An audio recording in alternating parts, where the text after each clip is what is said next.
दोस्तों, आप तमाम लोग जानते हैं कि बिहार में विधानसभा का चुनाव नवंबर के महीने में होने की पूरी संभावनाएं हैं और लगातार इसको लेकर के तैयारियां भी हो रही है।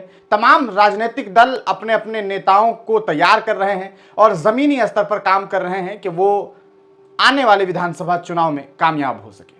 लेकिन इस बीच एक खबर पिछले दिनों भी गर्दिश कर रही थी और अब कहीं ना कहीं पूरी तरीके से ये खबर जो है वो कंफर्म है और कहा जा सकता है कि परिवार के तरफ से भी इस बात पर पुष्टि लगा दी गई है कि शर्जील इमाम, आप जानते हैं, एक बड़ा नाम है, काफ़ी चर्चित नाम है और पूरे हिंदुस्तान में शर्जील इमाम को लोग कहीं ना कहीं जान रहे हैं, पहचान रहे हैं। उनके ऊपर बहुत बड़े बड़े आरोप लगे हुए हैं, चाहे आईपीसी की बात की जाए या फिर यूएपीए की बात की जाए। इन धाराओं के तहत शर्जील इमाम पिछले 5 साल से ज़्यादा वक्त से जेल में बंद है।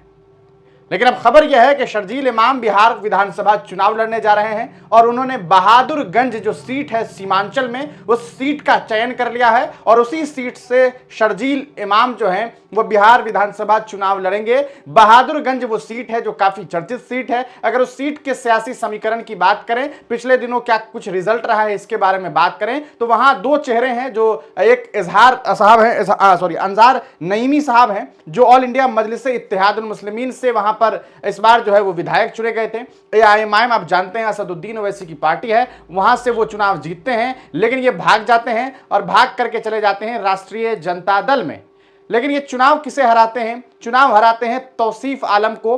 तौसीफ आलम वो शख्स हैं जो बिहार के सबसे यंगेस्ट विधायक बने थे सन 2005 के आसपास। जो है जब चुनाव होता है तो महज 26 वर्ष की उम्र में वो बिहार के सदन में पहुंच जाते हैं और विधानसभा के मेंबर बनते हैं, सदस्य बनते हैं। उसके बाद मुसलसल वो 2 टर्म चुनाव जीतते हैं। उसके बाद आपको बता दें, क्योंकि 2005 में जब वो चुनाव जीतते हैं तो बहुत कम वक्त में सरकार गिर जाती है, अगर आपको याद हो। उसके बाद फिर चुनाव होता है, फिर वो चुनाव जीतते हैं। फिर उसके बाद जो है वो 2015 में जो है वो चुनाव जीतते हैं। उससे पहले एक बार, यानी कि 4 दफा वो जो है विधायक बनते हैं। लेकिन 5वीं बार एआईएमआईएम की जो है कहा सकता है एक हवा चलती है सीमांचल में और वो चुनाव हार जाते हैं।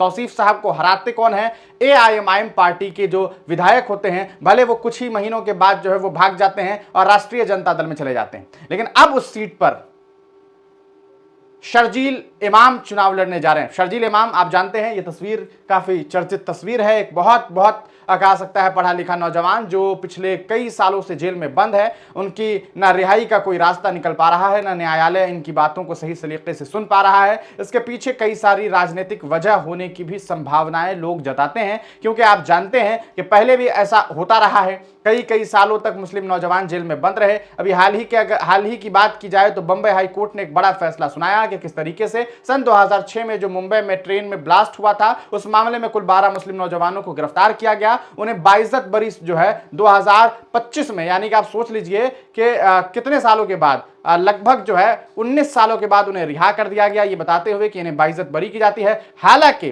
कांग्रेस और शिवसेना के नेताओं ने, याद रखिएगा, कांग्रेस और शिवसेना के नेताओं ने उस फैसले पर सवाल खड़ा किया और उन्होंने कहा कि इस मामले को सुप्रीम कोर्ट में चुनौती दिया जाना चाहिए। और फिर इस मामले में सुप्रीम कोर्ट को चुनौती दी गई और अब इस जिन लोगों को रिहा किया गया था उनको लेकर के सुप्रीम कोर्ट में दोबारा जो है वो चर्चाएं होंगी। हालांकि सुप्रीम कोर्ट ने यह कह दिया है कि जिन्हें रिहा कर दिया गया है वो रिहा रहेंगे, लेकिन सुप्रीम कोर्ट इस पूरे मामले पर दोबारा से हस्तक्षेप करेगी और इस पूरे मामले को देखेगी कि क्या उन 12 लोगों को रिहा किया जाना चाहिए या नहीं किया जाना चाहिए। लेकिन सोचिए, 19 सालों के बाद, और शर्जील 5 सालों से जेल में बंद है। शर्जील अकेले नहीं है, उमर खालिद है, खालिद सैफी है और बहुत लंबी फहरिस्त है। वो तमाम लोग, वो तमाम नौजवान किसी न किसी ऐसे आरोप के तहत जेल में बंद हैं जिन्हें सुनने के बाद लोगों को हंसी भी आती है और लोग ये सोचते हैं कि क्या वाकईतन एक लोकतांत्रिक मुल्क में, एक संवैधानिक मुल्क में इस तरह की चीजें हो सकती है। अब बात शर्जील इमाम के चुनाव लड़ने की। शर्जील इमाम ने चुनाव लड़ने की घोषणा की है। उनके भाई मुजम्मिल इमाम ने भी इस मामले को लेकर के कई मीडिया चैनल पर अपना बयान जारी किया है कि वो चुनाव लड़ना चाहते हैं। लेकिन सवाल यह है कि क्या बहादुरगंज वो सेफ सीट है जहां से शर्जील इमाम चुनाव जीत सकते हैं? आखिर ऐसी क्या वजह है कि शर्जील अपनी सीट को छोड़ करके सीमांचल पहुंचे हैं और सीमांचल से चुनाव लड़ना चाहते हैं? बहादुरगंज की बात करें, वहां पर मुस्लिम मतदाताओं की संख्या बहुत अच्छी खासी है।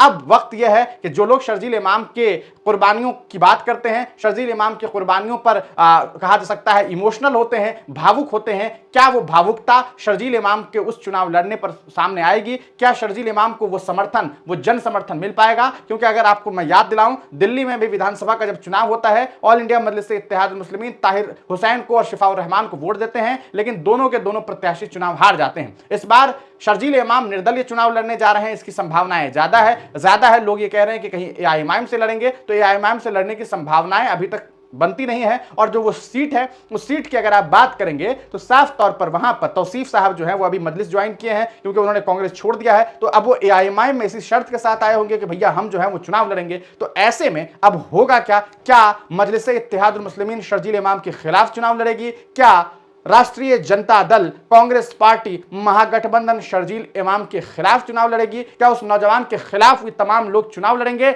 जो नौजवान अपने देश, अपने मुल्क की आईन की बात करता है, वो नौजवान जो अपने कौम मिल्लत की हक और हुकूक की बात करता है, वो नौजवान जो बताता है कि कैसे इस देश में एक समुदाय, एक खास समुदाय, एक मजहब के खिलाफ भेदभाव हो रहा है, और इसकी आवाज बुलंद करने की वजह से उनके बयान की एक छोटी सी क्लिप को काट करके उसे नए तरीके से बता करके उन्हें जेल में बंद कर दिया जाता है। जिस राष्ट्रीय जनता दल के नेता मनोज झा शर्जील इमाम के गिरफ्तार होने पर, उनको जेल में बंद करने पर, उनकी कुर्बानियों पर बात करते हैं, क्या जब वो विधानसभा का चुनाव लड़ेंगे तो अपनी पार्टी से ये कहेंगे कि ऐसा है कि शर्जील वहां से चुनाव लड़ रहे हैं, उनके खिलाफ कोई प्रत्याशी ना उतारा जाए? क्या असदुद्दीन ओवैसी जो मिल्ली बात करते हैं, कौम मिल्लत की बात करते हैं, क्या उन्हें सीट ऑफर करेंगे? क्या वो कहेंगे कि हम आपका समर्थन करते हैं, या हम आपको अपना नेता बनाना चाहेंगे, हम आपको टिकट देना चाहेंगे? ये सब कुछ देखने लायक होगा। और सबसे बड़ी बात कि शर्जील इमाम के चुनाव लड़ने के बाद बहुत सारे लोग ऐसे भी हैं जो साफ तौर पर कह रहे हैं कि भैया चुनाव ही लड़ना था,